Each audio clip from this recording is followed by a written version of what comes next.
Hey, this is Dr. Drew, and you were listening to This Life with Bob Forrest and Dr. Drew. Here we are.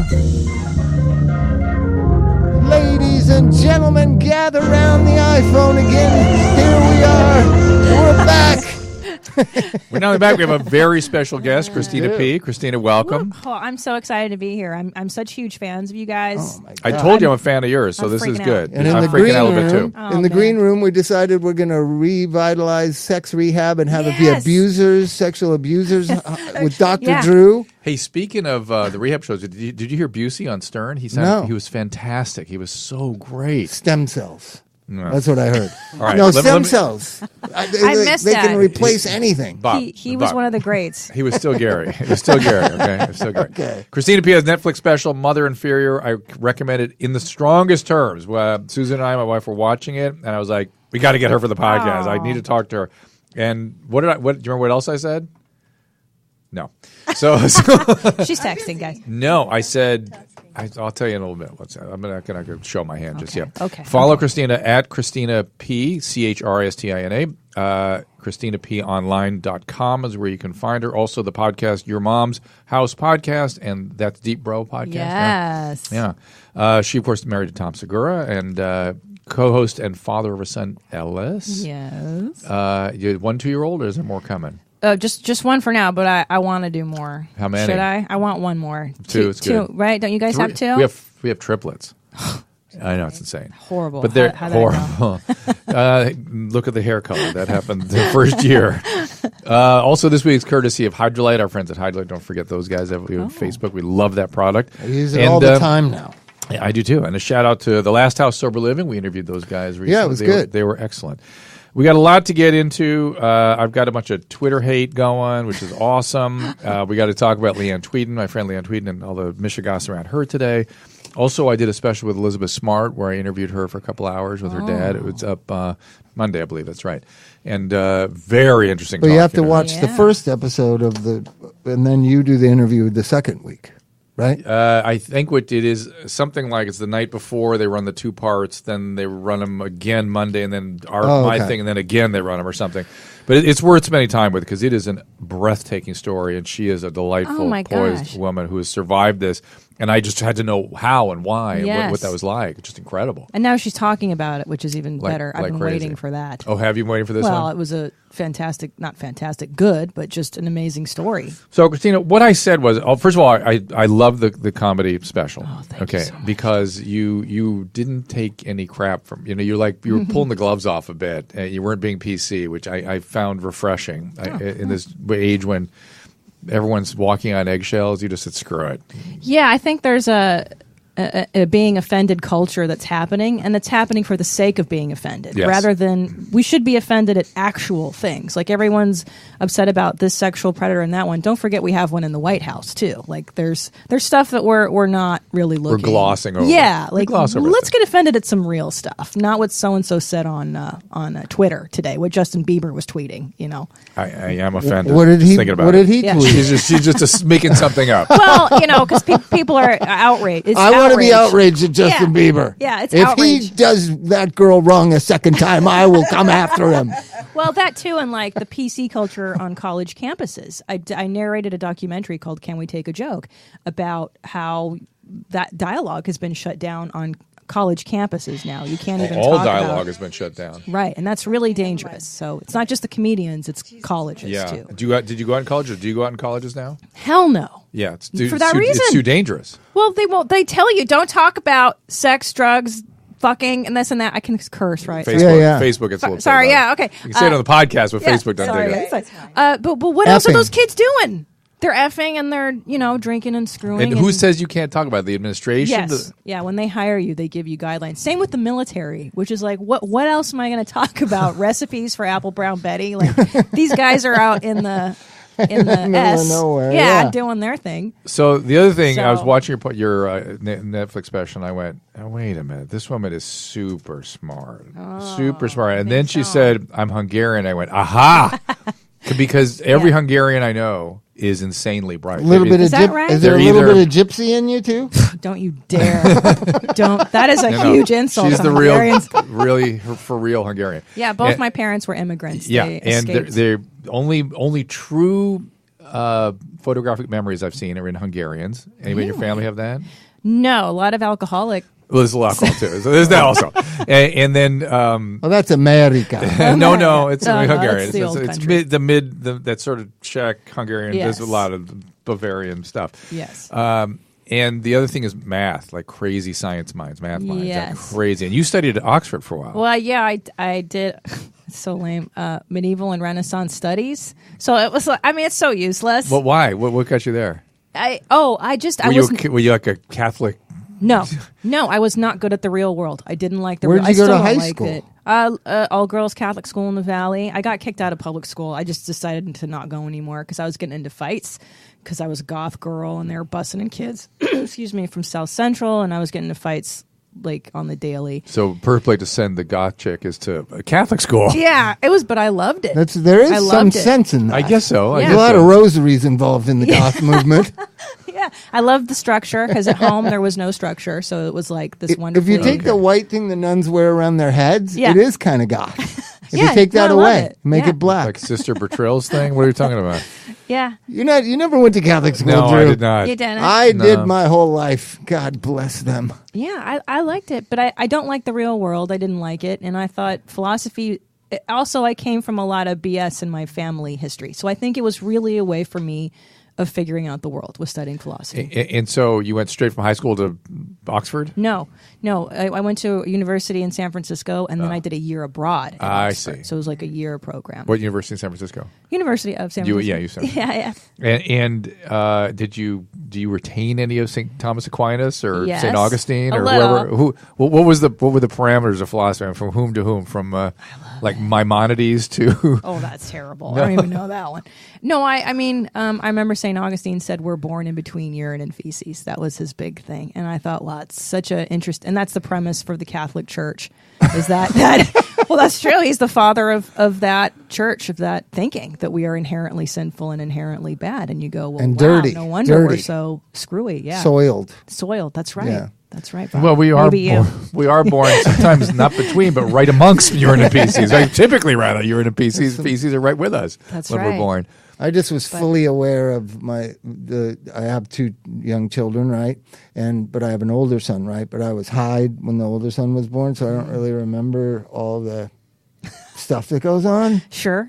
Then when That's when the custom. Elvis Right. when Elvis was born, I was like, holy hell. Yeah. Right? And I always tell this story. We went to natural childbirthings there Oh, in no. Flint in La Cañada Flint Ridge every Sunday, right? They don't tell you about the heads being small, Stretching. being stretching. Yeah. So I looked down in the little plastic thing, and I'm supposed to cut the umbilical cord, and the head was like a Martian. I was like, shit, just, and then this thing came over me. It's gonna be okay. I'll love him anyway. You know what I mean? And the yeah. nurse, who was sharp, picked up like, oh, honey, the heads are like that, because I kept touching the head, like, oh my God, he's got a cone. He's got a cone head. They should really tell that stuff in birthing classes. Yeah. Well, I didn't even take a class. And they told me I was going to have a C-section. I went into labor not knowing what was going to happen. And I just got high. They give you lots of drugs. I say they should leave the dads the hell out of the birthing room, Bob. That's the bottom Yeah, line. I think I might go back to the cigar thing. You and Fred McMurray Yeah, are waiting no, in the Ricky, hall. Ricky, Right. I always remember Ricky Arnett. Ricky you know, Ricardo. Ricky Yeah. Jr. was born. Well, they used to put women out. Yeah. It's in my it's in my act as a joke, but give me the 1950s birth. But why did they stop doing that? Why'd they stop doing Yeah. that, Drew? Because they have a spinal. They can make it so it doesn't hurt with spinal anesthesia. I want to be totally out. Well, you can be. They'll work it for you. Yeah, no problem. I asked. She wouldn't do it. My doctor wouldn't do it. Well, it certainly adds risk because you don't breathe as well and stuff like that. Oh, that whole thing. I know Yeah. you need to breathe. Oh, No, yeah. So did it Oh. affect your existential philosophy when you had a child Yes. to look after? It Yes. does, doesn't it? I'll tell you what. I was way more spiritual before I had a kid. Before. I was more actually- practical now. Yeah. Now I'm like, there's nothing going on. I just got to protect my young and got to make sure this guy goes to college and, doesn't get You someone became like pregnant. some sort of female jaguar or something. Yeah. Some sort of, I'm a wolf. Wow. Yeah, protecting my young, man. That's my duty. Now, you used to be a fan, or you still, I guess, are a fan of Celebrity Rehab and stuff Bob and I did. So you had questions for us, you said. Let's talk about it all day. Yeah. Well, I asked you about specific characters. I mean, They're humans. humans. Human patients of ours, you mean, we were deeply concerned about for many years? Yeah. Well, I like some of which have passed. Yes. I know. I miss Jeff Conway. Oh, you have no idea. He was the greatest. He was one of our favorite people on the show. He's a Valley guy. He was a Valley guy. And he suffered so much on that. On your guys' show. Here's I'll tell you a little wrinkle that happened off camera because we struggled with him for a long. We kept struggling with poor Jeff and his abuse in childhood was ritualistic. Is 10 on a 10 scale. Because you guys didn't. I wanted you to get deeper on. We got into it. They just don't show it to you. That's what I'm saying. I wanted it too. He was in his initial abuse. He was sort of kidnapped. He was in child porn. Yeah, he was kidnapped by a Catholic magazine salesman at the door who took him away for a photograph shoot, and he ended up in child porn. And then he became this object of horrific physical abuse by the neighbor kids. They put him in a bag and hit him with rocks and lay him on the railroad tracks. And it was like Penelope Pit Stop. I mean, it's like ridiculous. That's not his mom was not a Jaguar. Right. I'm protecting mine. Yeah. Eyes on. Don't let that happen. No, are you kidding me? No, I'm putting him in karate first thing. But Jeff was he was the OG. Yeah, he was really he seemed very troubled. And so why wouldn't they let you get deeper on? We did. Whatever we did, we did it. Showing it rather. I have than no idea. I have no idea. We didn't get involved in the editing or anything. We just did our work and we treated it the way we treat people, and they cut it up the way they cut it up. Yeah, because I wanted to see more. I wish the show was like 2 hours. There was too much sailing on it. Let's go to the beach. Yeah, they want to do activities. Isn't that the worst? Like I could just sit here and listen to you guys talk. That's what I want, is get into the trauma. I always said what we should have done if we didn't have this option really back in the day, but if we could just shown the groups real time online. That's what I want. The groups were amazing. I'll give you a behind the scenes you'll like, right? Yeah. So you know how shows are and they have the next day's shooting schedule? Yes. Drew would look at it and it would say like snowboarding and he'd be like, oh my fucking God. I'd be like, no. His head would explode. And it got to the point where I said, we're not doing this anymore unless nobody gets near the patients and nobody makes eye contact with me. Nobody in the pregnancy team can make eye contact or talk to me. And they certainly can't talk to the patients. They can ask me 4 questions. Yeah. Doctor, how's the patient doing? What's this going to cost? What's the aftercare plan? And what's the family therapy going to be? That's it. Yeah. One more question. I'm walking off this set. I swear to Christ, because it became waterboarding. It was crazy. Over the years, they just had to do more and more crazy. But they didn't. They didn't. The show was inherently interesting because we wanted them to succeed. So let's talk about my favorite night is always the first night. Okay, so hold on. If we do that, I'll tell you inside about Bob. Of any. That was a hard day for me. Just admitting. Normally in treatment, you admit like 2 or 3 people at a time. It's a rolling admissions. There's people that have been there for a while and help you enroll patients. Taking 8 or 10 people and enrolling them all at once on one day is brutal. Why is that? Why do they do that? Because no. Why is it? What's so brutal about it? It's just because I have to get to know them. It takes hours to assess each one of them. I have to get to know them. Just bed placement, for instance, right? No. That I didn't want. You got to know who you're putting people in with, and this way it's just en masse. Like you probably liked the season with. What's Jason Davis and Janice Dickinson, right? Love Janice. You can see there was war beginning on hour 2. Yes. Well, Janice her personality is very big too.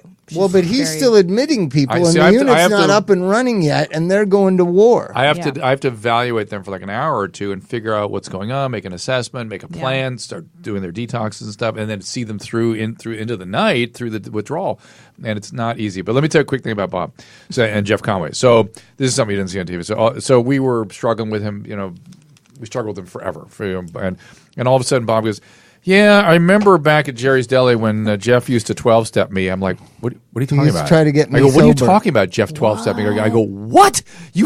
Jeff was sober in the program trying to get you sober one day? Why did you tell me that when we first met him, which had been years before? It was years before. But you're upset because that would have meant that he had a rapport and it would have been... It just was such a piece of that relationship that I didn't know about it, and it's big, and I could have used that to go, Jeff, dude, remember what that was like. Look at him now. I was friends with him, And what happened was he never really took to the 12 steps. Immediately after about 2 years sobriety, he started getting into the Bible a lot, and he would bring his Bible to 12-step meetings, and that's going to alienate you from 90% of the crowd, right? Yeah. But I don't know, he just was so nice to me and kept encouraging me. He was so tolerant of my relapsing, unlike a lot of people just at the think time. about now how that relationship had shifted, and I didn't know anything about that background. That was like stunning to me.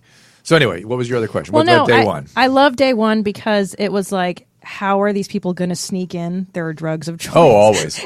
It was the funnest to find like how you guys would find the contraband and all that stuff. So what's the most creative thing you've ever seen? Ever seen? Come on now. How about, do we have to get graphic? I know. Please.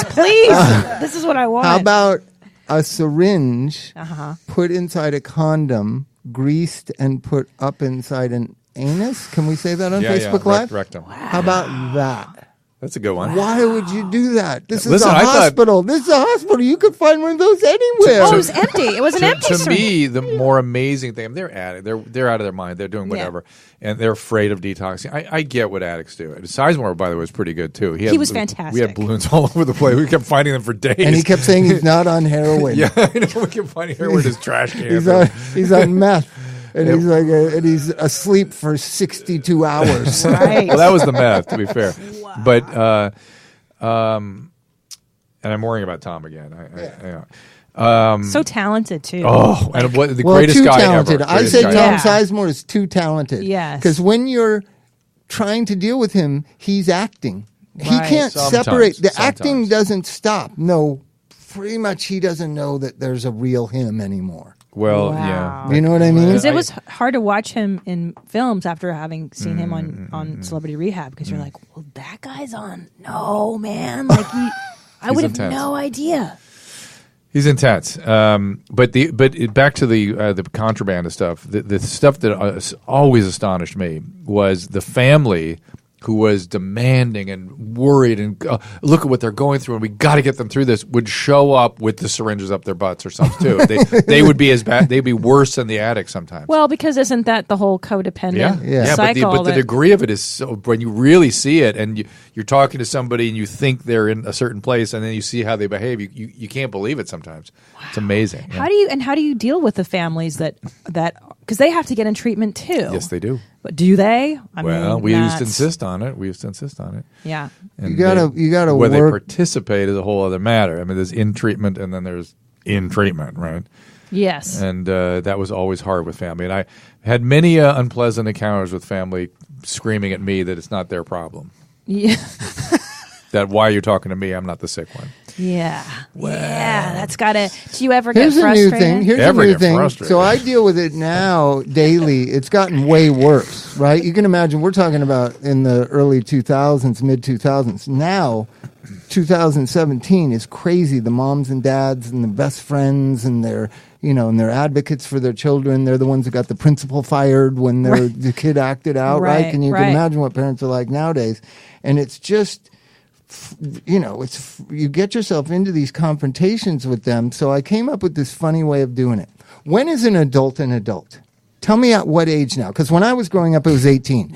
So your son is 28. It's 27. Yeah. It's 27. Yeah, your brain is 27 or 28. So parents are going to advocate for their 27 and 28-year-olds just like they did when they were in first grade and second grade and third grade. Right? It's madness. Right, but they can't. You can't. 18 is the age. Oh, Miss Jaguar, wait to see what happens here. We'll see how that goes.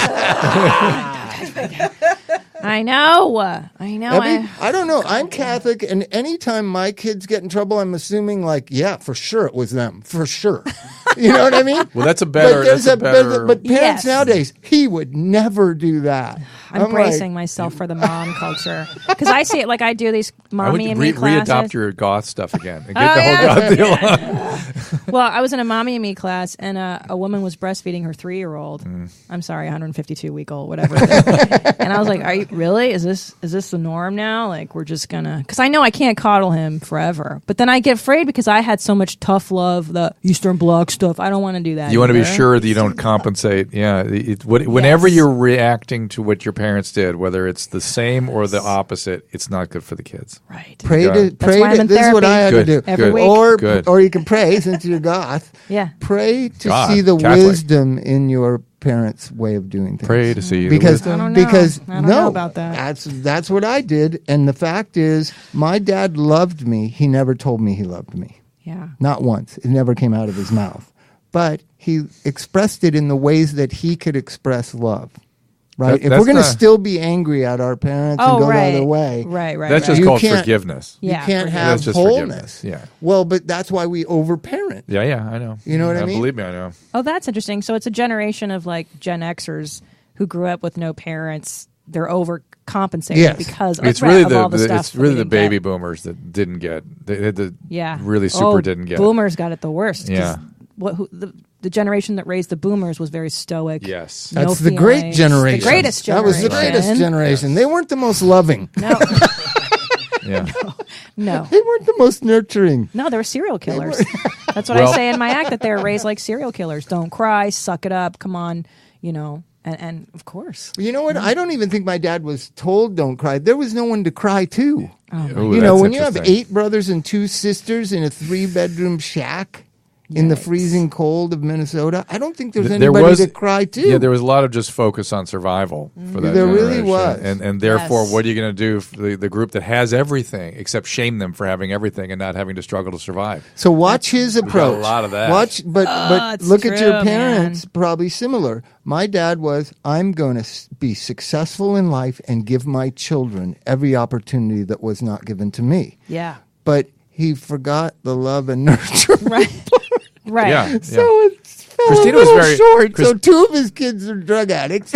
2 out of 4. Christina was very interested in the abuse that I suffered. Go ahead. You had I questions? want to Yeah, hear it yeah. all because I feel like I never got to hear. So tell me. But you so- get it that trauma plus exposure, use in the face of adverse consequences creates addiction. Absolutely. And Okay. I learned that by watching Celebrity Rehab. There you And go. it was around the same time I got my ass into therapy. Good. I didn't have a problem with addiction, but a lot of trauma in my past or whatever. And it's so great. That's why I think it's such a great service what you guys do. Well, thank you. But let's talk about your trauma. Go ahead. Drew. Go into it. Please. Okay. Parents. Yeah. What's their background? Let's go. My dad was a Depression era, first generation, lived in Chicago. They lost everything in the Depression. Was Russian Jew, extremely, man. extremely traumatized. They were traumatized by the pogroms or whatever they were running away from. They could never tell us. It was too bad. They weren't sure. Actually, all we could get was that they didn't know who the bad guys were. They just know people kept running over their town. Bolsheviks. Yeah, it was the Bolsheviks, or it was my grandma called them the Banditos because they were just these bandits would come through and they'd wreck everything, and we don't know who that was really. It was just one. Wreck group is a after another. nice word for what they did, Drew. They raped and pillaged. Okay, so they came here, which, by the way, Okay, Rob. We got it. I love it. so they came here, but He always has to go darker on it, Bob. It's so great. they had to have sponsors. They had to pay to get here. They had to prove how they Yep. were going to make a living. I mean, Yep. this business about open borders, like, wait a minute, so we've never been that way. They were poor. They were poor. And they came and they set up a delicatessen. They lost everything, and my grandfather ended up being a grocer. But because of all that trauma, my dad, who was a family practitioner and was a good doctor, traumatized the shit out of me financially. Like, if I needed a pair of shoes, like, oh yeah, well, first the story. We didn't have shoes. We walked through the snow in Chicago. You don't understand. Yeah. And get the shoes. But then next week, come wait for me at the poorhouse. I'll be in the poorhouse. It's fine. It won't kill me. I'll be in the poorhouse. And you'll be all right. You walk by with your new shoes and you say hi to me. And I was 2. I had this whole poorhouse in my head my whole life. So that was his contribution. So, but that lends itself to the poverty consciousness growing up, right? So I'm sure once you got some success. No, it's all like Right. so the disaster around the corner. I still feel like yeah, tomorrow. me too. Oh, that's the Hungarian me thing. too. Yeah, let's get into it, man. When's that other shoe gonna drop? Everything's too good right now. The catastrophe's coming. Yeah. Catastrophe's coming. Hide it under the bed. Bury the coins in the backyard. Yeah. Oh yeah, man. We're still digging them up. Yeah, Yeah. it's true. It's true. Yeah, so that's Dad. Yeah, that's Dad.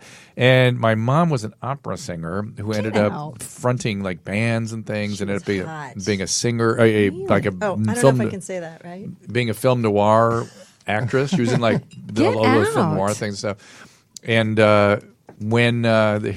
so my whole life I had this feeling that, was I adopted or what did I do wrong? This kind of weird feeling. Yes. Okay, so You have that? Me too. Okay, well, wait, maybe I'm like Harry Potter. Wait, well, here's the Take story. me to Hogwarts. So I'm on Loveline about 10 years ago one night, maybe 15 years ago. A friend of mine's in there, and he's a film noir freak. So he wanted to look up my mom on the internet. She goes, "Oh, here's your mom on the internet." And he starts reading this thing, and he goes, "Oh, Eileen Satin, she came, there she is. Oh, wow. She's the fifth wife of silent film star Harlan something." I'm like, what?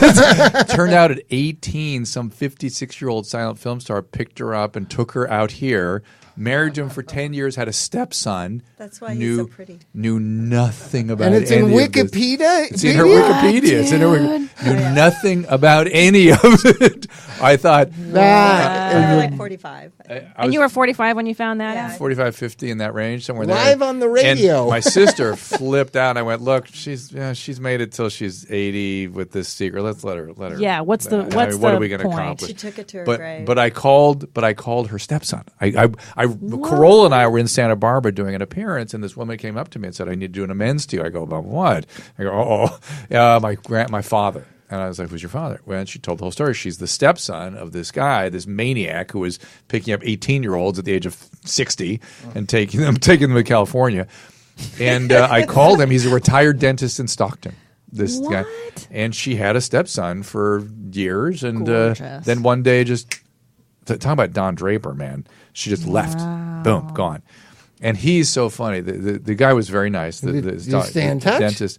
I've emailed him once in a while. I kept trying to get my sister to call him because I think it was interesting. But he goes, yeah. He goes, they lived over in the over by the tar pits, kind of that area, and they'd have a party every Sunday night. Now, my mother always talked about the people that was around her, Carolyn Jones and Anne Bancroft. She knew everybody, blah blah blah. This guy goes, well, every Sunday night, these people would come over. And the guy, he described the guy, he's some character actor in film, apparently well. And he goes, the woman, he goes, you may know her. Did you ever watch the Beverly Hillbillies? Well, Granny and the Beverly Hillbillies. I was like, what? I watched that all the way through my childhood. She never once said that one. I knew her pretty well. That's an old friend of mine. But all the other ones I heard all about. Who cares ones about I didn't those? care. Yeah, exactly. That's in the old days. You could just move from Wilshire District to Pasadena, and it was like a complete other life you could create. You vanished. Yeah, you vanished. That's so we don't even right. know to this day whether my dad even knew about it. Anyway, it's true. But It's he's true. gone. Your He's dad gone. is, They're both yeah. gone. But Yeah. she was tremendously emotionally abusive at times. Terrifically Isn't that, so. you know what kills me is that the best people have these horrific stories, and then, you guys... You can either go either way with the bad stories. Yeah. You can go bad or you can go extra good. And going extra good, you suffer, and so you got to have therapy for that. So, Yeah. right? Because I mean- codependency is you go into codependency. You start worrying about Yes. everybody else, keep them all together, before you have I mean, any you of your own see it, and feelings. you're in comedy. You see it in Belushi. You see it in this wanting to be liked and wanting to make everybody course. happy all the time, right? And- Robin Williams. Yeah. It's tragic, especially in comedy. And right? we work in bars. You work in a bar at the worst time. Like nighttime, nothing good happens. And you're off the stage and you're all jacked up on adrenaline. Everybody loves you. And hey, time to go back to your hotel room and just be quiet now. And you're there all weekend. See, I didn't Yeah. know until the last couple of years that you work Thursday night, so you get in Wednesday. No, boo-boo. You sometimes Thursday, Friday, Wednesday Saturday, night. Sunday. So you're by yourself usually. Yes. Right? From Wednesday to Sunday, doing 7 shows in 4 days. Yep. You got to drink. Well, you would have to have cocktails. First of all, I don't do that schedule anymore. Once I had a kid, I was like, F yourself. Like, I'm going out for 48 hours maximum, this many shows, and I'm home. But there was a point where I was in a hotel room drinking wine during the day and crocheting and crying. Crocheting? And I was like, I got to turn this around because I don't day drink. And I was like, this is not me. No, I was just about the crocheting. Yeah. Forget the drinking. Yeah, the crocheting is the weird thing. Really neat hobby. The drinking is the normal thing. I don't know what happened with me in crocheting. Where did you learn crocheting? Hungarian. No, I just decided I needed a hobby. I was reading about hobbies, and I thought, well, that's what balanced people do. They acquire hobbies. You and should have gone back to St. Thomas Aquinas. Forget hobbies. It's so stupid. But I don't do those weeks. But I eventually brought a dog on the road with me because I was so lonely and it was so horrible. Yeah, that's why a lot of comics fall into drugs and alcohol and partying. When did you decide to be a comedian? 23. I'm 41 now. So early, you're just, this is for me. this is for me. But I knew I couldn't function in the real world. I just knew it. Like when I graduated, I had 22 jobs in 4 years that I either got fired from or quit. I tried if you everything. would have followed the philosophy thing, teaching philosophy at a college isn't I a job. tried that. I went to it didn't grad work. school. You couldn't do it. What'd you go to grad school in? What philosophy. What kind of philosophy? Oh, it's just general. It was like for the masters. I have a great podcast here. It's called Partially Examined Life. I know those guys, Mark Lindenmeyer. Okay, all yes, right. Hello. I don't too. I had them on my podcast. Yeah. But Who's you your got to go favorite on it. You got to go philosopher? on the pod. I know, but after reading and It's okay. refresh They'll my- let you pick the stuff. I did it, and it was. You did? What did you do? I did a couple of sort of papers on. There were psychological papers, but they sort of bordered on philosophical principles. The guy Peter Fonagy is a guy that has sort of operationalized the encounter we have that creates attachment, and he has a very philosophical bent about agency and how that works. And I heard somewhere he studied philosophy. It just feels like a philosophy paper the way he writes his psychological papers. So you can pick whatever you want. Interesting. They have never done St. Thomas Aquinas. They've never done him. It's so boring. I don't care. I already learned something just talking to you. Realize she won't so say who boring. she I'm likes. going- I'll tell you. Okay, who? I like the existentialists. I knew believe you in did. Which Sartre, one? Sartre, but Jean Paul. He hates him. He Camus. hates him. You know Camus. Who, let me turn you on to somebody else. If you like Sartre, Simone de Beauvoir. Hello, I Okay. love her. I met her. You did Oh, not. yes, I did. When, I in met her. 1930? No, she was out here pitching Blood of Others for a TV show in the 80s. Wait, Simone Simone de de Beauvoir is Yeah. would have been 100 then. No. Yeah, no. Sartre's girlfriend, Yes. right? Yeah, Yes. she was out here pitching a TV show. I had Who's lunch with bizarre? her. I had lunch with her at that weird What? round restaurant, the Stop. Sunset Strip. I swear to God. Were you I believe you. using I believe back you. then? He was, That's but I not- still believe him. But he's not prone to hyperbole. But I'm like Zelig. I've been here forever, right? Ivan Moffat. I'll tell you. You It's want to hear true. old Hollywood stories? Ivan Moffat and John Frankenheimer. Are they both dead? I'm thinking. I don't know who these people Okay, so I worked for their writer, right? His name is John Arnoldy. He's still alive. I know that. So they were trying to take this pitch about the Blood of Others being a TV show. Oh my but, God. So one day, What a bummer I'm this pitch. little Like, what? 21-year-old guy, like getting meth and coke for the writer. That was my job. Anyways, God, that's how I Bob. met Kathy Evelyn Smith too, during the You need Belushi to- trial. So you need to write the big memoir. So, Yeah. so here's the deal. So they say, we're going to lunch, and I'm finally going to meet these great icons of Hollywood, right? And they go to this restaurant on Wilshire Boulevard called The Ball. Have you ever heard of No. it? No. It's a high class, like Musso and Frank's restaurant, Yeah. and with all young female waitresses that are completely naked. And it's What? right on Wilshire Boulevard. doesn't exist. I swear Come on. to Not God, anymore. this is in Not anymore. 1980s. Oh yeah, I did. We had the Pussycat Theater in the 1980s. They used to show pornography in movie theaters. I know. That's Yeah. crazy. You got to watch The Deuce. Where it's I heard you talking about that. it is how that all came to be. Pee Wee Herman would have I'm never into it. gotten in trouble if he was born a couple decades later. I agree. Now that's such a minor transgression, and that's the place you should be doing what he But was there doing. wouldn't have been those places. He just would have been at home. Right, yeah, True. very sad. It's sad. Paul's you know Paul? I don't. One of the most gracious, lovely humans I you ever bet. meet. Yeah, but Bad so, luck. So so existentialism, how does that what translate where to does parenting? hang on a sec? Where does Heidegger fit into your whole thing? Oh, I like Heidegger a lot. Yeah. What do you Very teach your hard to children read. Have you about watched Bert Dreyfus's series of? Okay, I'll get you. turned on No, to that. but I Oh, like being in time. I like his idea of the meaning of being. The meaning of being is located in care, meaning what we lend our attention to, what we lend our care to. Here's what I like about existentialism: the fact that you can choose, the fact that you can choose a different course, you can create. But Sartre took that to a weird. Yes, I'm not saying it's all perfect, Yeah. but I think what I was looking for as a philosophy student was the self-help movement. Do you understand? I was looking Yes, for a I way do. to live. And I was think looking at the existentialist Greeks. is a great way to look at that. That Yeah. and Heraclitus. Go back a little bit too. The Greeks, they had it right too. I think Yeah. the Greeks had a good way, and Yep. then we screwed it up somewhere. What's his name? Descartes ruined philosophy. Yes, he did. Are we even here? Like, Yeah. dude, come on, don't Yeah. stop screwing it up. And then his cogito was I think therefore I am. It should have Yes. been I think therefore. Evolution creates matter that can think. That's Right. what it should have been, as Right. opposed to I am. Yeah. So, all right, let's switch. We are tight on We are time, right? Or is that everywhere true? today. We're good now. Can we go more than 8:00? Okay. This is good. Yeah, this is good. Oh, All right. usually in my jammies. Okay, by now. so I have an assignment for you. I'm going to get you hooked up with Wes to do the show, which they love. They love doing people that have public lives and stuff. They love it. Yes. And Mark, and then we're going to get you turned on to this Bert Dreyfuss series. Okay. On Heidegger. Okay, don't let me forget. What? Okay. Now, what I want to get into with you guys. Monsters. What? She asked what my book was called. I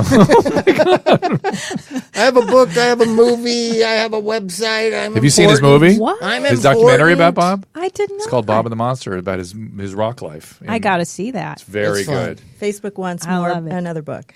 Another book about They this. want a memoir. Yeah. Simone de Beauvoir's in the middle I of didn't. it. It's like, How many lives have I'm you had? lazy. I just talked the book. They mostly wanted rock and roll stories and Viper Room stories, so I just told That's those fun. stories, and they wrote it. It's a book, but I really should sit down and disciplinedly write a book.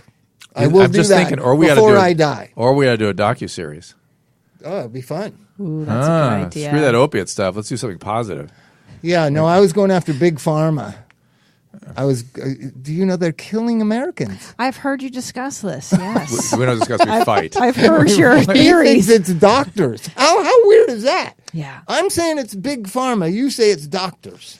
You're taking the agency away from doctors by landing it squarely at Big Pharma's lap. At least I'm not my old commie self blaming the government. I seem to have adopted that these days. So, yeah, I know it's weird. Who are you? Where do you put all your frustration with our culture towards? Towards your stand up and trying to enlighten people? Trying. Right? Trying Who to. are your heroes I'm in afraid now, though. comedy? Honestly, Yeah, I'm did you really get pushback? The anti-vaxxer community is not very happy with me right now. That was so good. I felt so liberated by Well, it. let me support you a little bit. Go A ahead. 3-year-old child died in Orange County this week who was not vaccinated from the flu. The first flu they need death. to see, the other parents need to see that happen. Yes. It's still behind the wall somewhere. See, I until don't they look see at it. social Yes. media, so I don't care. I just say the truth, and I'm sure there's a lot of people mad at me right now. But the fact that people don't vaccinate their children because a girl who didn't even graduate high school Yes. read something online from a lying non-doctor who then confessed he was lying, and it still exists, is Yes. madness. Well, and I think the problem, too, is that everyone has a platform now.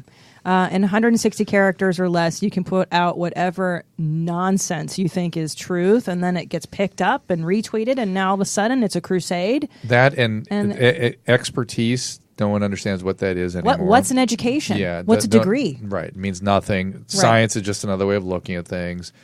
Alternative facts. Yeah, it's really just very discouraging. That's why I was telling our kids. I said, just be an expert in something, because I want you to Yes. understand what that feels like to be an expert. So you know when you talk to an expert what he or she has been through to get that expertise, so you can respect it and take it accordingly.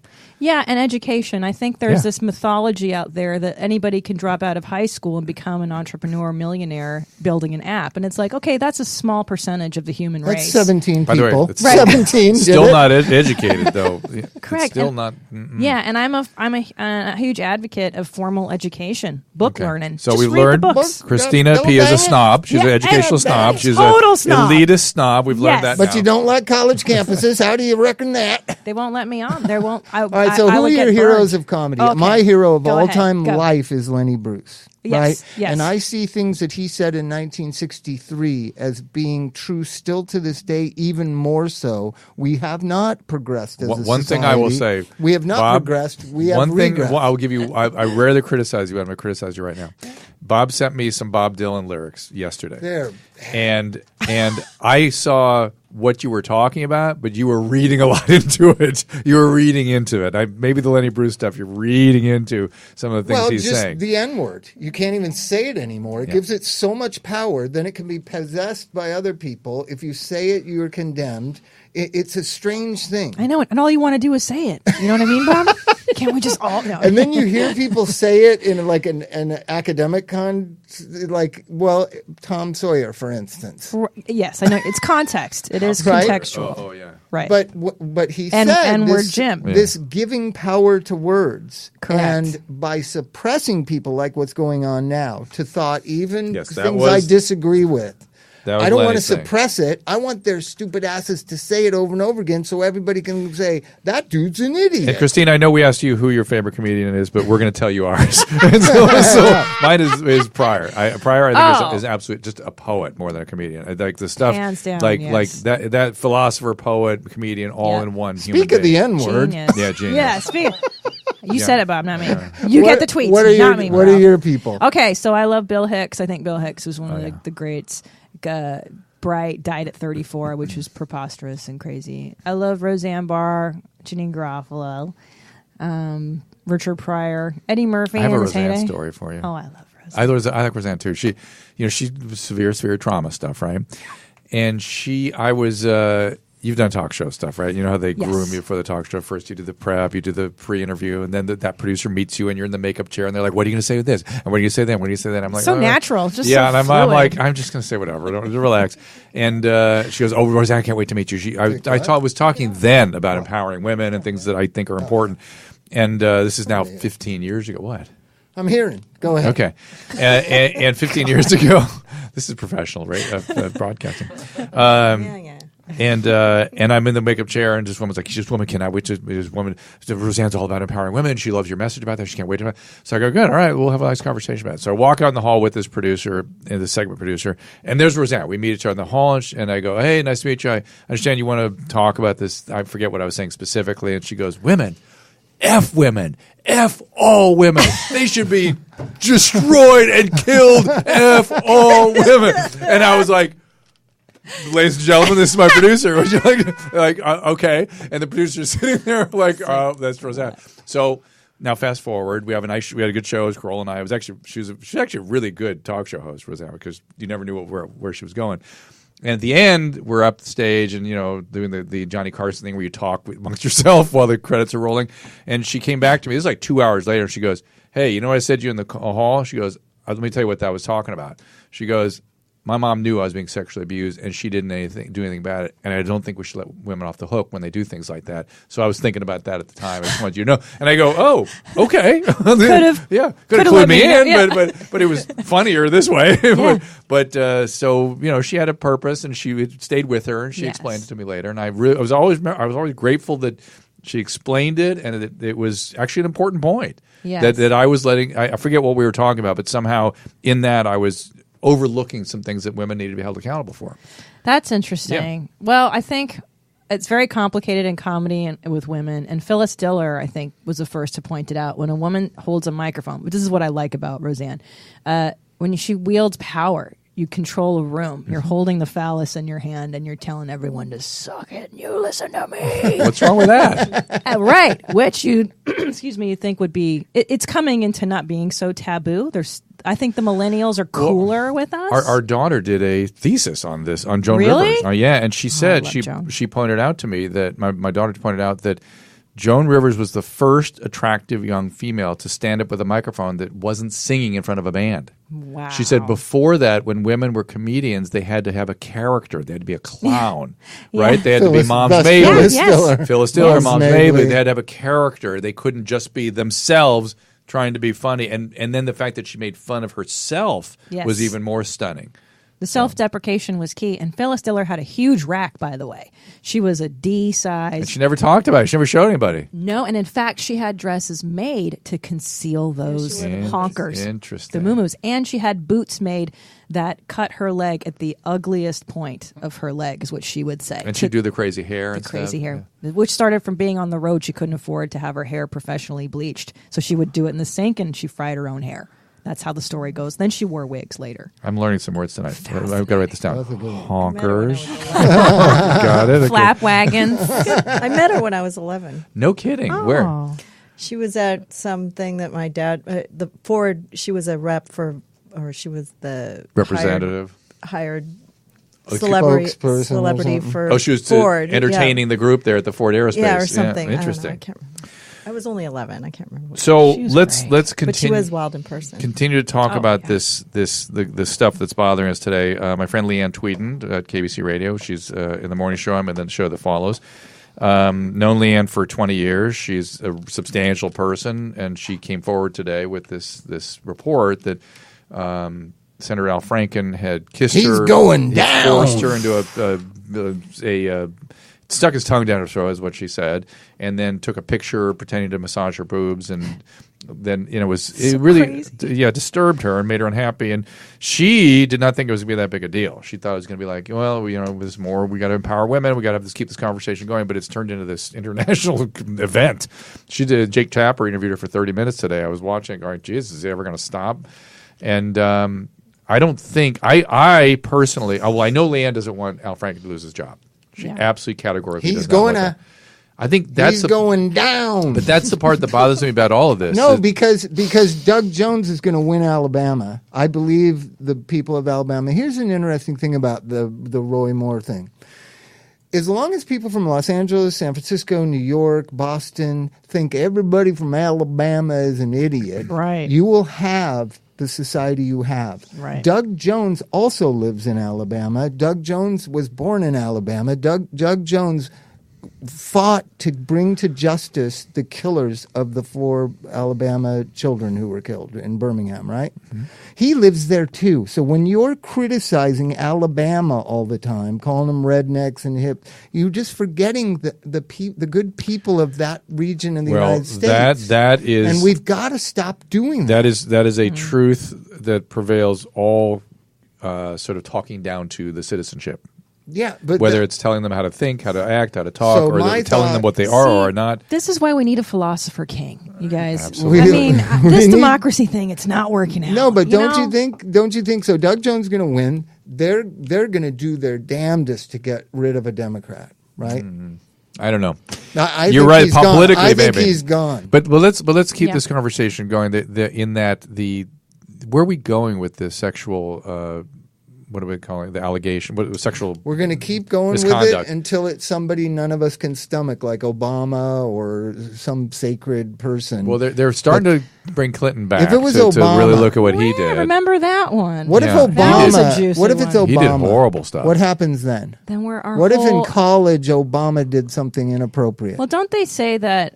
What was the first disillusionment of America? Was it Nixon? Was it Watergate? Was the first disillusionment that the American people had? That was a big one. That the government, Vietnam was right there with it. Yes. So those are 2 big disillusioning experiences. Yes. And I think that if it were to be an Obama, someone really, really beloved, revered, yes, we are in for some kind of massive psychic collapse. I'm not. Well, Al Frank is not far off because he's thought of as a. It doesn't help that she's a conservative. Wait, if she what did was he a do? liberal, Okay, it would be different. Let me just wrap my head. What did he do? He took pictures. She said they were on a USO tour, and he kept kind of doing inappropriate things with her. He put a picture of the devil over her, where she, it's silly stuff, but inappropriate, making her uncomfortable. He's going to bring up the photo so you can see. I see those. What did you call breasts earlier? Because you're female. Honkers, there's the grabbing of the honkers. She's asleep on a plane, and he took this picture while she was asleep. I did not. Bob didn't bring up the honkers word. That was your word. But that's not what bothered her. She didn't even know about this. But what bothered her was there was some skit they were doing, and they had to kiss on the skit, and Al Franken insisted they rehearse the kiss. She was going, I'm not comfortable, and they agreed. Okay, I'll tell you. Well, you go right, I'll go left, and we'll peck on the cheek. And they went, all right, I'll rehearse it. So she goes in for the peck. He grabs her head and sticks his tongue down her throat, and she wasn't happy with that, and had to literally push him away with both hands. She said, and he never apologized, and she's been around him a few times, and let him know, and we don't know in certain terms she was mad at him about something, and he didn't seem to get it. Oh boy! Yeah, good times. Well, then he was he was drawing pictures of her as a devil. Yes, just to be funny. Yes, he was doing funny. He was. See, that's the problem with comics, man. Is that we're inappropriate for a living. I know that's why being a comic's dangerous territory right about now. Yeah, that's what worries me because I see the picture with Al Franken and the booby thing, and you're like, all right, like I can see. That could have been me, and I would have been like, whatever, bunch of swinging dicks, big deal. Exactly. I used to hanging out with these dudes, Yeah. But the tongue down the throat is not cool. Well, this is what you're referring to. Is something Susan and I have been talking a lot about lately. Is how do you manage what men do and are, and how do you let them know where the boundary is? How do you manage that? Well, I'll tell you. as I'm in a male field, I feel like there's just a force field of like, don't F with me. So you put it out. That's what she said. That some women are able to. You gotta be a hard ass. We talked to Tawny Katane. She said she'd never been treated inappropriately. In the workplace. Yeah, I mean, I've been privy to club owners that have invited me back to the jacuzzi with their wife because they're swingers, and even that was like, it was even kind of politely done, and I was like, no thanks. You know. Do you think it's because when do they ever get somebody to go, God, yes? But oh, I've been waiting for this offer. Thank you. Well, that's what's so weird about the stuff that men pull. That somebody must reinforce it somewhere, otherwise they wouldn't keep doing it. But it's worked. Who liked Weinstein's maneuver? I don't know, but I'm just saying. Who when they knocked on his hotel room door and he was naked with his robe open went, finally. Yes. Well, here's what I always wonder with these Weinsteins and the Cosbys of the world. The wives don't know. How do the wives not? Is it just the guy in Penn State said the guy in Penn State's wife claimed she didn't know. How would you not? How would if you knew? You would know instinctively. She would know. You would too, right? Are you kidding me? I know what I'm like the FBI, CIA. I know what he's doing all the time. Where are you going? What are you doing? When are you coming back? You know, what's the code to your phone? Don't worry, I know it already. I'm in there. I know everything he's doing. Yeah. He farts. I know what he had for lunch. So I don't know how you're not on top of your husband, right? Well, oh my goodness, that didn't come out right. No, that's right. Know what I mean. but go ahead. So eyes on, bro. I almost think that they're so well off. They're kind of like they're afraid to lose their job too. What do you mean? If they call out their husband? I mean, all these women are always afraid to lose their job, or they don't want to lose their job as wife, or have the husband lose his job. All the women are worried about how status is what you're saying. How it's going to result if they call this guy out. Well, here's what I wonder. Now, I mean, I know people who have husbands are like that too, and they stay with them anyways. Yeah, why? It's for the handbags, for free stuff. Much, or every year they make another $50 million. You know, you're another $50 million. But if you divorce, don't you get half of that? I know it's and then California. You don't have to deal with That's the guy. what I always say. Do, but there might be another 100 next year. Yeah, but you're still. You can how much money is enough? How much do you need? It's ew. How much do you need? Why is that not ew to you? It's ew. No, that's what I think. I'm with Christina. I'm not it's saying ew. But Bisbee, do you think that some women are hungry for attention? I'm not being pejorative about this, because if I take the three of you, Susan, Christina, and Tawny, you guys you're not asking for it. You could take it or leave it. I'm sure you like it if somebody says you look nice or whatever, but you don't have any need for it. Right. Some women need a little bit of. I want to be taken seriously. Okay. I don't want to be like objectified at work. So that's what I is that absolutely same refuse. Absolutely, there's a force field of do not F with me. I talked to some people on the radio that were like, I like that from men. I like that attention. I need that. And I was like, well, then it's going to start coming in ways that you don't want. Yes. Right? If you even allow a tiny bit in. I like that attention, but in the workplace, it's just no way, Jose. No, I mean, I like to be attractive to men, but I just don't. In the workplace, if it ever happened to me, I would just shut it down. Yeah, but in the workplace for you is a sort of a nefarious environment. It's a bar. But I've always been one of the boys in a way. I'm sure I'm not truly, but that's been always my approach. And I also dress like a dude. I don't know. I just don't court the energy. And I think you had this discussion with Tawny Katane when she was on here. Yep. About her. She talked about having her breasts reduced and not to say that you. She did. She said she put them on for the wrong kind of attention. You're scared of something. You're scared of just saying what you think. I know. Why we can't all live in fear of saying what we think. Why? Jeez, I know. But that is the thing of like, because look, let's look at the rehab. We're afraid of a bunch of people with a phone going, I don't like that. But let's look at Celebrity Rehab or when you usually have these girls that are in porn. Yeah. What do? You make them wipe the makeup off. That's right. number one. Strip it down so that call them by their see. name. Call them by their real name. And why is that? Because this front they put on is not real. It's a false front. We found that that's one thing I learned about celebrities. They often have a fake name. They're not using their real names ever, and they all have that. Swifty, remember Swifty? But what also doesn't that court a certain type of man? Doesn't that court certain type of behavior out in the world, societal, whatever. Whether they want it or not, and you can argue about trying to adjust the male response, but they're clues, they're cues that people respond to. Right. But then again, there are girls who don't do that stuff and they get assaulted. Of course. Listen, we're not saying always or never, and we're not judging either. Yeah. We're not saying you should or shouldn't. They can do whatever they want. But we're obviously going through something, and everybody's trying to figure it out. Yeah, I am too. I kind of I'm reserving judgment on this because I'm like, something's doing. And it's good. It's not bad. It's good. I mean, it's a reordering in a positive way. It's just where is that place? Where are we going? I'd like to be a part of it. Don't assault women. Yeah, well, that's an easy one. Keep it in your pants. Well, but Al Franken, was that an assault? Well, he wanted to rehearse the kiss over and over again, and she was like, I don't know why you want to do it. And he was insisting. He was like desperate to do it, and that's sort of an assault. Okay. When somebody shoves their tongue in your mouth like that, it is an assault. Yeah, that's just especially gross. When you're doing a shtick thing with a kiss and the girl's supposed to blush. Being that girl is never fun. Susan's not a tongue because I've had that part. Yeah, I've done it. I've been, but I've never been assaulted. I've had to play the part, but I never was assaulted because I guess I put off that vibe. Well, Drew, would you ever insist on No. practicing the kiss? Neither would No. right? Because you guys are decent dudes and you know the difference between appropriate and inappropriate. Yes, and, I think so. And now we're having to say that. But we also have a new generation of men that are scared, and I'd like them to have real specific guidelines so they can know exactly where they're getting. Millennials are hearing this; they get it. They're just now they're like, well, what the hell? Right. What do we do? Not do? How do we?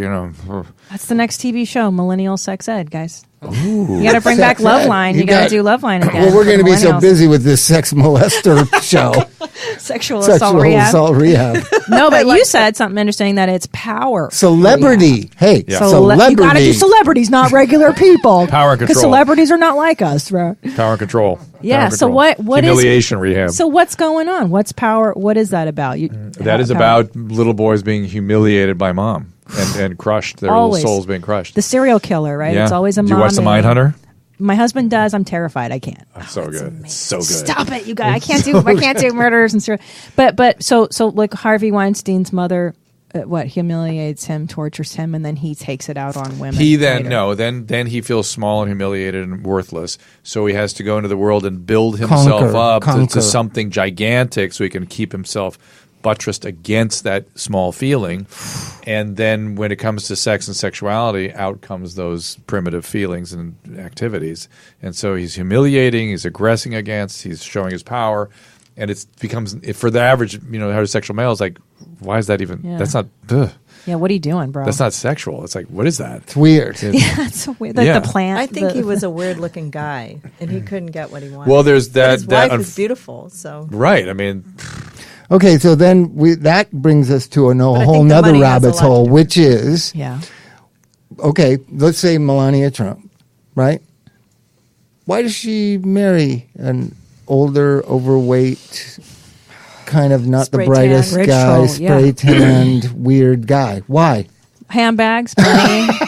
Oh my so God, why is that not open for criticism in our society? Oh, it is. No, you can't. If I tried to, I think it's revolting. Do you think it's open for criticism? Yeah, no, I don't think so. Oh, you're attacking a woman. You can't criticize her. Oh, I see. You can't criticize her for marrying him. Here's why you can't. Because it's an exchange. Sex is also a form of exchange, right?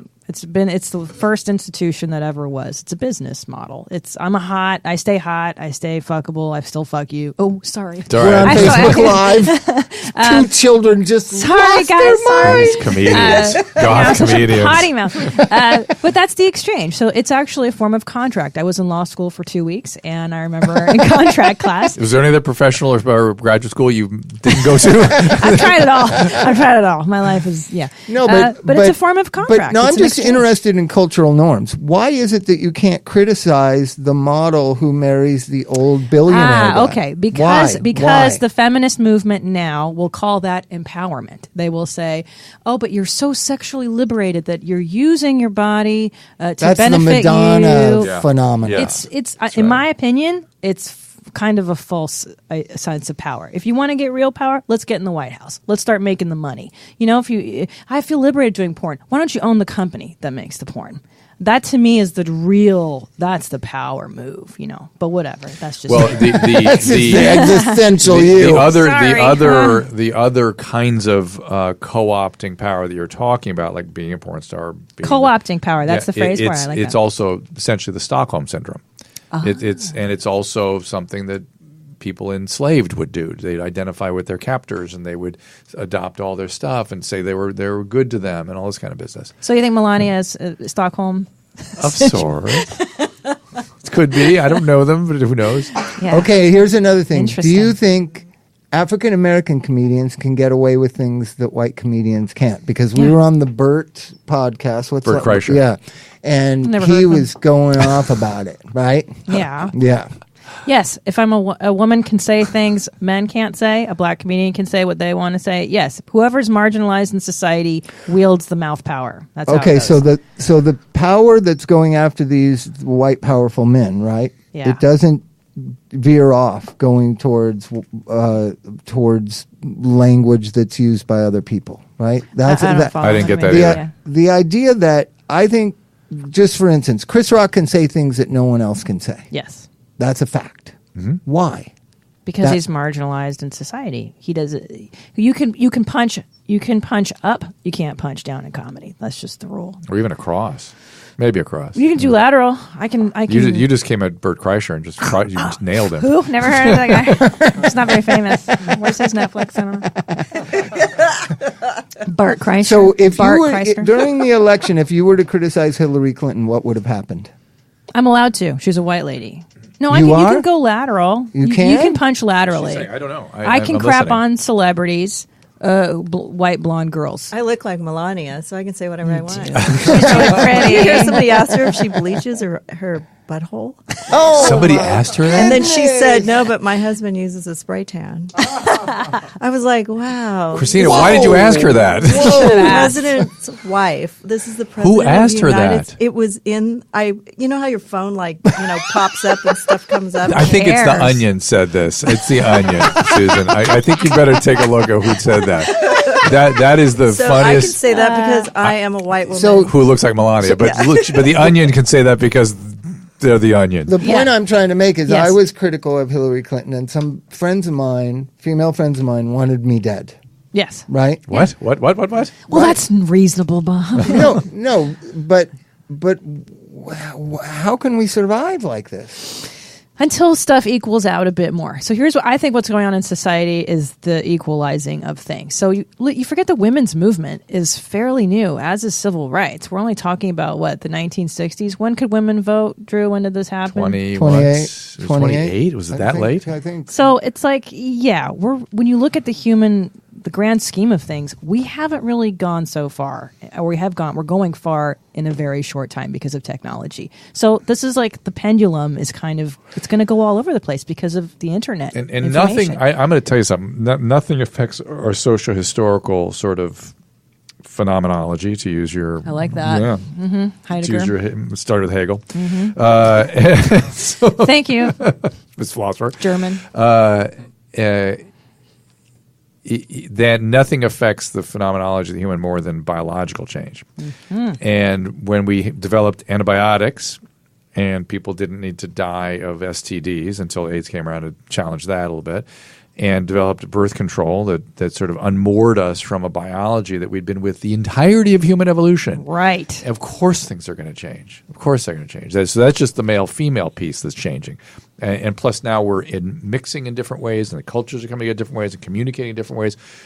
Going to change things. It's got to have rather fierce consequences, it seems to me. That's a really astute observation, man. That was great. So I think the antibiotics are the big one, and people don't really realize that. Yes, because you died in the medieval period at 35. You died from everything. You died if you got a urinary tract infection. You did. Right. UTIs were deadly. That's bananas. Yeah, you die of skin infections. Everyone gone, staph death, sepsis. Yeah, you'd be long gone. STDs, you'd be forget that. You get especially this one. See, they didn't have the chance to die of cancer for many centuries. Yeah, but now we have cancer. And by the way, the new models, when we cure that, oh my God. Well, the new model, we're getting close. Let me tell you something. Cancer is an exciting place to be right now. I'm in a lot of research with the Prostate Cancer Foundation. And listen to that sentence. Cancer is an exciting place to be right now. It is. It's going to be. The treatments are going to be very very much like infectious disease, the way we go about, no, it's not the fact that it's just immunotherapy. It's the way we attack the tumor is going to be very similar to the way we attack bacteria. It's very interesting. Nice. Yeah. Yeah, because it doesn't seem very efficient. So then now. what will people die of other than guns and suicide? Well, they will die of drugs. Aging. Drugs. They'll die of age, and people don't seem to understand what that is. You know what you said many years ago on Loveline? Whenever you go, you know what? People seem to forget that we are biological beings who break down. They can't stand that. They just forget even the breakdown part. We are biological. That's right. What we are. We're biological beings.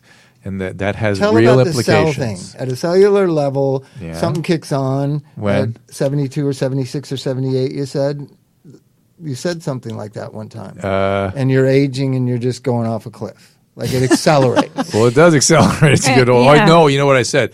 I said men. Yeah. Well, that's the only ones I'm concerned about. When it comes to death. No, what I told him was you're going to live to be like 103. I don't want to. What for? What's the point? The men, the wheels come off the wagon during their 70s. Is that right? Yeah, generally speaking. But if they make it through, they're usually pretty good. They're usually pretty good for several years. That's when your body breaks Just down. stuff starts happening. Just stuff starts going on. 70s. Things start. Susan's like, we got to travel before that. You're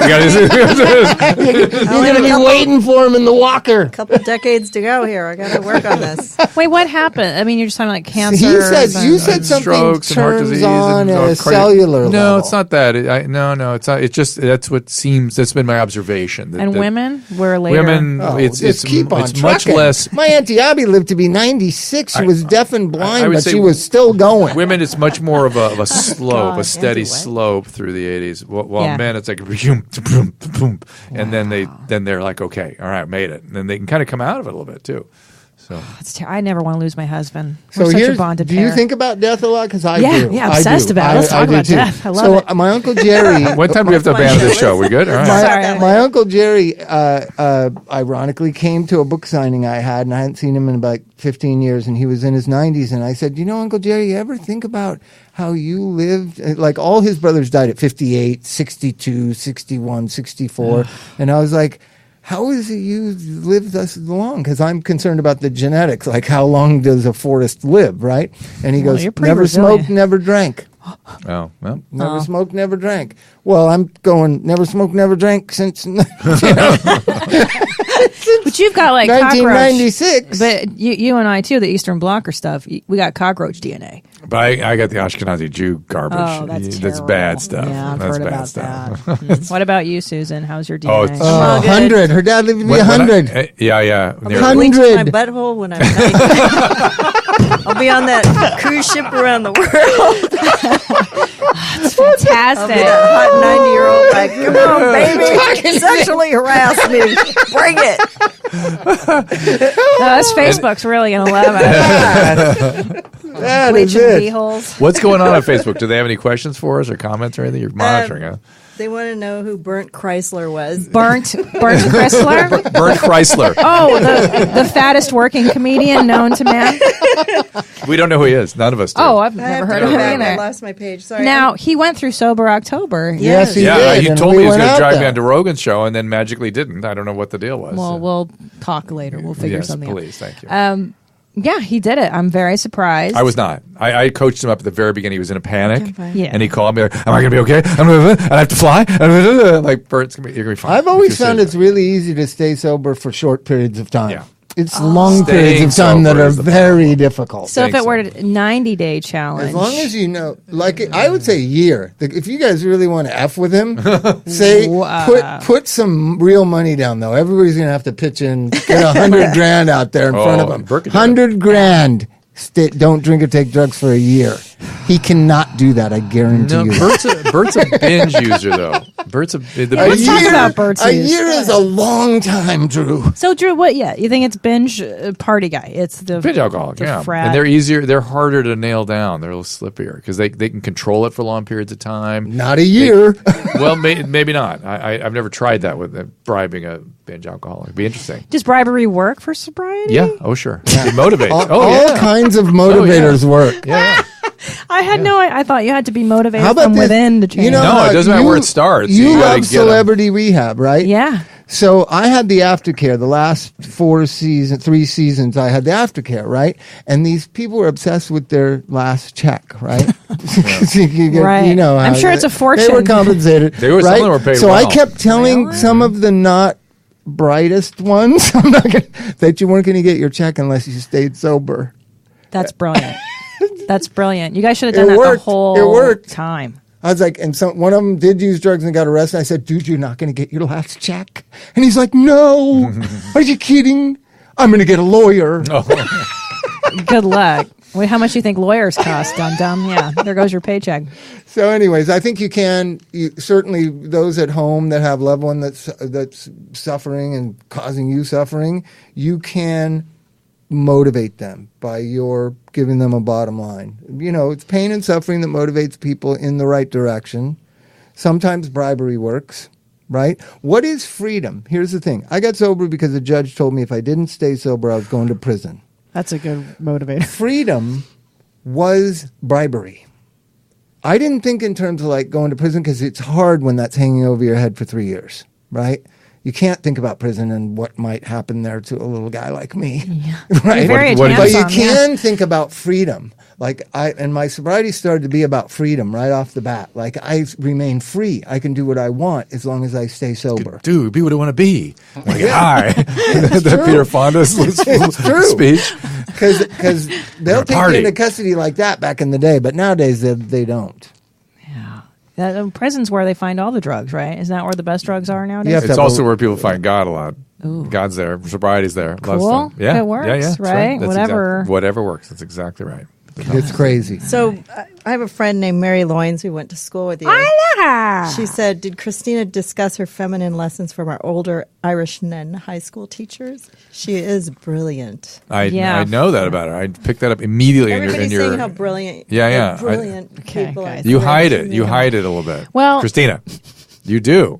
Do I? Yes. Are we making you uncomfortable? I hope so. I'm either misunderstood the question, or you had feminist women's studies in Catholic school? Negative. No, we had feminist teachers. We had wonderful teachers at this all-girls school I went to. Weren't nuns? Yeah, you had civilians that taught, and there were nuns who taught. And they taught us horrible things about sex ed, like when you know that phrase, blue... Yes. Yeah. This nun said it was when a man gets cold. Yeah. And then we were like... Well, that's true. That is true. It? That's true. But that's not what it's referring to. Yeah, it's silly. No. So silly. They taught you that in high school? Yeah, sex ed in like 10th grade, which is way too late. I mean, by 10th grade. When did you graduate high school? 94. So that was the AIDS epidemic time. Heck yeah. And they weren't giving you real info? AIDS ruined my college experience. Like, I would have been getting it in a lot more had it not been for the AIDS terror that was rained on us. Was it as bad in England, too? I didn't hook up. No, I did. I hooked up with Americans. Now they're way less hysterical. Okay, good. Yeah, way less hysterical. Every time I hear Oxford, I think of two things. Bill Clinton, now you, and Tom York.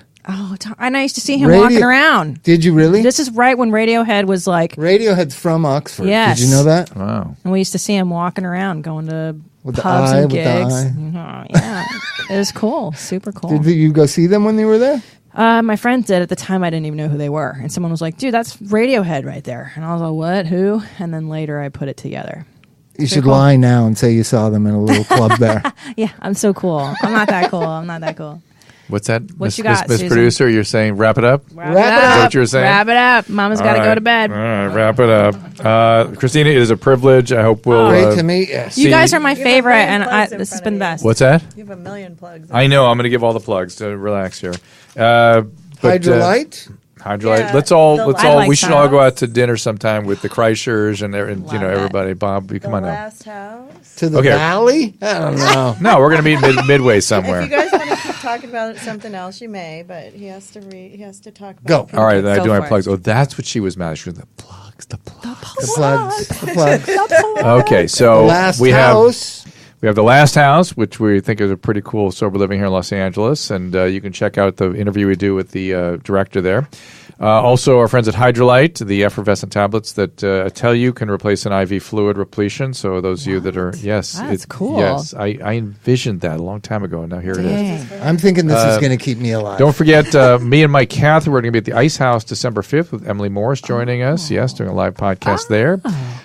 Check out the Dr. Drew podcast, the Adam and Drew podcast, the Weekly Infusion with Dr. Bruce, the Thing with Mike, KBC 790 podcast, the Midday Live KBC show, which is the same radio station that Leanne Tweeden, now everyone knows, is on. Check out. Gonna be, I imagine there'll be some news cameras down there tomorrow, Drew, today when you're at work. No. Today they actually took a conference room and turned it into a press conference. Every news outlet on earth was there. Yeah. I mean, everybody. And Bob's and you podcast. think he's not going down. It's a brave thing to do. And Bob's podcast, Don't Die. Don't Die podcast. Don't Die well, podcast. just go to rehabbob.com. rehabbob.com. Go. I never die. promote my. Bob, well, no, I'm nothing positive ever. Just don't die. How about live? You live. That's what we call our Yes, I podcast. know. You Yeah, live. this life and don't die. Those are my two podcasts. Go to doctor.com, support us. It's the holidays. We could use some help with these podcasts. Click through on the Amazon banner there. And you have to listen to the podcast. Just subscribing doesn't work anymore. You have to actually listen, or at least listen to a minute. Yes, well, or just push on and don't have the volume on. yeah, But when you're in the shower, just push the on button. Christina Netflix special. I cannot recommend it strongly enough. It's called Mother Inferior. It is funny. You'll see why I said immediately we must have her in here. Her Twitter handle is @Christina_P. You also said she's going to be really huge one day. Did I say that? I can see Rising that. to the top. Guys. Yeah, I was this Kind one. of a This major one. motion picture out. don't like, blow this it. Don't blow it Don't with some jinx it. sexual How do I- harassment thing Oh, once no. you're up there. I'm so not fun. I'm the least fun of anything. I do nothing. have a feeling the wind's going to blow the other way, and it's going to be women. She grabbed me. That would be equal, wouldn't it? If we started going after. Yeah, go There do you it. go. Come. I'll serve myself That's up. true. You could do. Your mom's podcast. Your mom's house You just podcast.com. volunteered to be sexually harassed. Yeah, it's fine. Anytime. At our age, we'll take it That's anyway. Deep Bro Podcast is the other one you should see. Going on that cruise. Check out, there's some guy named Bert Kreischer that Yeah. I think Christina and Tom know. Not very Right. popular. He's, Not very he's good. really an unpopular dude. He's big. He's fat. He's fat. How fat was he when you guys saw him last? He was sitting Did he fit down. through the He door? was sitting down, but then he Yeah. did that video with him coming out of the pool in a Speedo. And I was like, Disgusting. dude. Yeah. Pool looked good, though. The new pool they put in the backyard. It's nice. Yeah. You ever have any? You never had any English boyfriends there when you were there? You know what, They man? love Speedos. The Dude, English they were guys. just kind of like, they didn't have any game. You know what I'm saying? Like, they didn't want to talk to American girls. They didn't know how to really? spit game. They were kind of lame. They But didn't they wear come up to. Speedos, right? In summer. I don't like Speedos. I know it's gross. My dad Somebody wears wants to them. know I'm if like, you're going to Maui with Tommy. I am. She I'm is. not performing. Tom's going to Maui. Whoop, whoop. Nice. Where In you guys staying? December. Nice. How fun. I'm not gonna tell you where we're staying. Okay, on well, the let's- internet. yeah, I'll you're tell you later. You're right. Yes, of course. I forget this thing on other people actually listen. I had a bunch of emails, you guys, but we were too interested in talking to Christina Yeah, and talking about what's it going on in was the world. fine. Yeah, we will try to get to them. I That promise. was just in case you Don't there- die to here's those one. people whose lives might have depended on that email. Don't Here's die one, though. until next podcast. Here's That is one, a though. I would like- horrible title, Bob. We I'd need like to get work some on that. support from my friends here. Doctor, love your stuff, but how can you still work with that Corolla character? He's been such a full-blown functioning alcoholic. Can't you say, I can't be with you anymore if you choose to live like this? Thanks, man. Oh, yeah, yeah. sure. Well, I'll just do that. I don't think Adam's... He'd have to leave me Adam's too. not an No, I don't alcoholic. think so. He would never lose control enough to be an alcoholic. That's how I'm like, I have control stuff too. Yeah. And that's why I never became. Couldn't go. You Isn't couldn't- that I don't nice have fun. question? That's no why fun. that's why I never like pot. Pot makes you feel like I don't know when it's going to wear off. Isn't what? Isn't But that, what do you think? how of do you know that when heroin's question? going to wear off? I know. Well, you can counter heroin with cocaine. Oh my God. Who does that to themselves? When I read a question like me. that, I only printed it out because I want to know what you think of that question. Like if somebody says, "How can you work with somebody like that?" And It's work. Like or It's not marriage. You talking about Adam? yeah, How can I work with Adam? Are you taking? It's like being sexually harassed. How can you?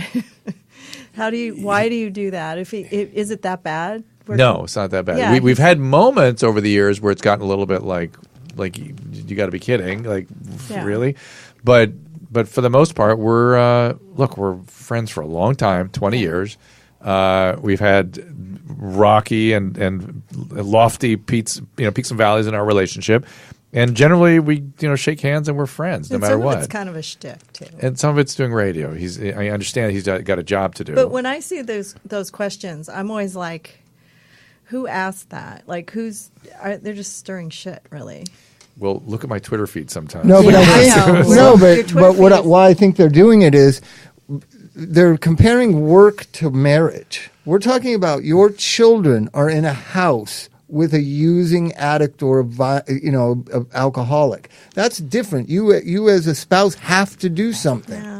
But when you can just go to work and do your job and get out of there if somebody's got a drinking problem. Well, every comedian alive. Most that's what I was going to say. To close up the comedy shops if we can. Drew surrounds himself with alcoholics. He doesn't have a problem with them personally. He just has to deal with their. Some drink, some don't. That's right. Right? He's a good guy.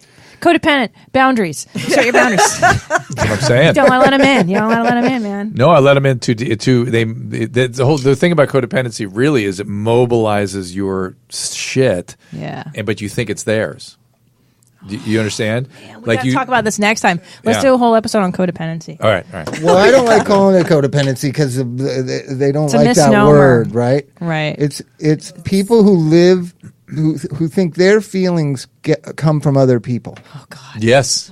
That's what it is. That's what it is. Yeah, right. That's what wait. Now somebody said Adam's not as bad as Mike is. Well, I was going to say Mike can get pretty bad too, and Mike's sober. He's very sober, but he will say, I'm doing this for radio, I'm doing this for a fact. He's very explicit about it. Right. Adam does not say that, but he just says, you're a pussy and an asshole to me that I am. So that's why he does it. So. That's why we love him. Yes, we do indeed. All right, thank you very much for see you later, and Christina will do a codependency one coming up. So thanks for being here. All right, thank you so time. much. Bye-bye. There are a lot of factors that lead to recovery and particularly success in recovery, but programs that challenge patients, that don't gratify them, that often is the most effective. And that's what we like about Last House Sober Living in Los Angeles. Last House, structured program based on accountability and your actions, living a certain kind of life. Not like those luxury treatment centers that kind of feed the narcissism, entitlement, and selfishness. Last House works to combat the learned helplessness some of these millennials have. Also device dependency. A lot of places shrink from that one. And the codependent family system that needs a lot of help. The community challenges addicts with disciplinary systems that teaches them consequences for their choices and actions. The program isn't easy. In fact, it's quite difficult. It's supposed to be difficult. It's hard work to recover. Their theory is, much like diamonds, recovered addicts are forged under pressure. If you or a loved one is looking for a program that aligns with so many of the characteristics we believe lead to a successful recovery, please have a look at Last House. Learn more, visit thelasthouse.net. Again, that is thelasthouse.net. Visit them today. All right, it is fall and your immune system is about to get tested, everybody. Not only does the changing weather mark the start of cold and flu season, it's also back to school time when kids become walking petri dishes. While catching something may be inevitable, there is no excuse for letting yourself get dehydrated in the process. So when you're wiped out with cold or flu, the first piece of advice always to drink plenty of fluids, but we seem to forget that. Now, once you've started feeling dehydrated, it's already too late for water or sports drinks. Rapid rehydration requires the proper balance of sodium, glucose, and water, and nothing gives this like Hydrolyte. Hydrolyte's formulation is based on established, proven science, and it is the simply best rehydration product I've found in this country. Hydrolyte comes in great flavors, orange, berry, lemonade, and it's available in a pre-mixed drink, a powder, or what I prefer, those effervescence tablets. You just drop them in a glass of water or a bottle of water. Off you go. It's like your own portable IV, but you can do it enterally. Compared to sports drinks, Hydrolyte delivers up to 4 times the electrolytes with 75% less sugar. Hydrolyte solutions are appropriate for all ages, and each bottle or package includes easy-to-use, easy-to-follow instructions. You can find Hydrolyte at Rite Aid or online at Amazon.com. And for a limited time, our listeners can save 30% on Hydrolyte. Just click the banner on our site, drdrew.com, 30% off. Great deal. Do it. Remember, you can find all these podcasts at drdrew.com. The Dr. Drew podcast, the This Life podcast, and the Adam and Drew podcast, which is available 5 days a week. Find them all on iTunes and rate us 5 stars. Subscribe and get it first. And if you're really happy, click on the Amazon banner at drdrew.com to help support the show. We'll thank you for it. If you join the email list via drdrew.com/contact, we'll send you a weekly infusion newsletter with Dr. Drew's news. We're so grateful when you get in touch. We read all your emails and we'll bring you the subject matter you want to hear about. You live.